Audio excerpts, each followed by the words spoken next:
Subukan natin tikman mga katropa. Yummy!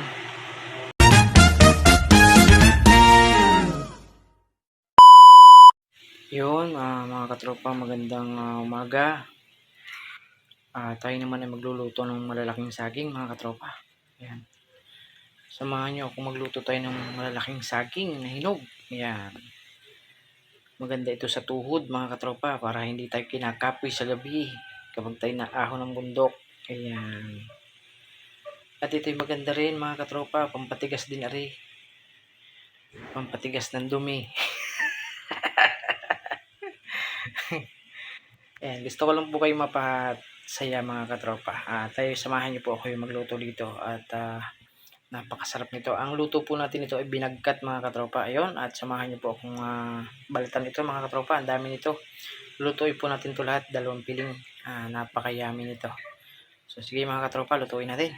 Balatan natin. Ayan mga katropa, nabalatan na natin yung saging natin. So bad news kasi kalimatsuhin. Mahal-mahal pa naman ang kilo na mabili natin. So kalimatsuhin pala. Alam mo yung kalimatsuhin mga katropa, ayun oh. Yung nangingitim sa dulo-dulo, sa gilid-gilid, ayan. Natitipak pag binabalatan mo na iiwan sa balat. Ayan yung kalimatsuhin mga katropa. Ayan. Yung mga itim-itim. So news yung bili natin.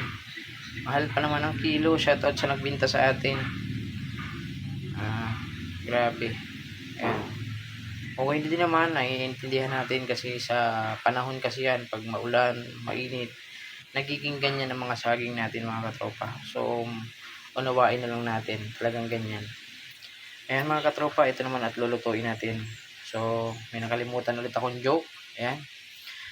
Pag mahina ang tuhod mo, kumain ka lang nito.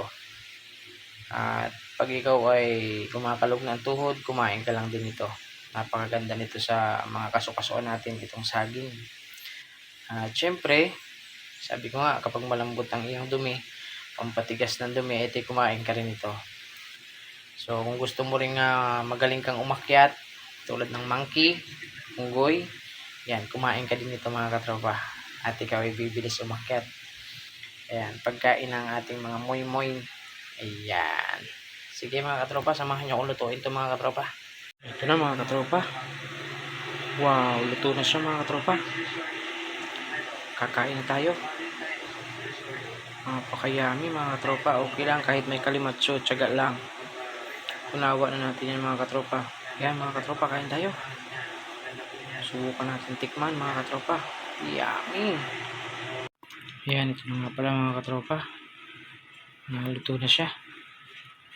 Yan. So kain tayo mga katropa. Samahan na akong kumain ito mga katropa. Saging na yummy. Wow, tikman natin. Unang tikim mga katropa.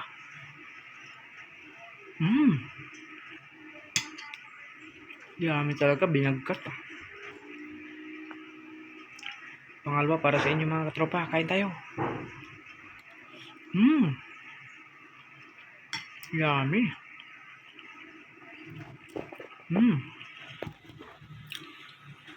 Mas maganda nito mga katropa, may honeybee pa.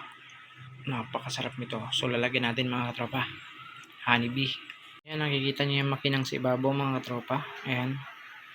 Yan yung pinakang honeybee niya. Nilagyan natin. Mas talo magpapasarap mga katropa. Ayan, tikman natin ito may honeybee mga katropa. Tikman natin ito. May honeybee. Pangatlong tikim mga katropa.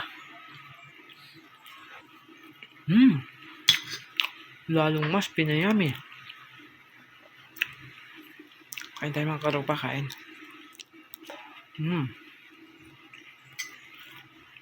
Napakayami.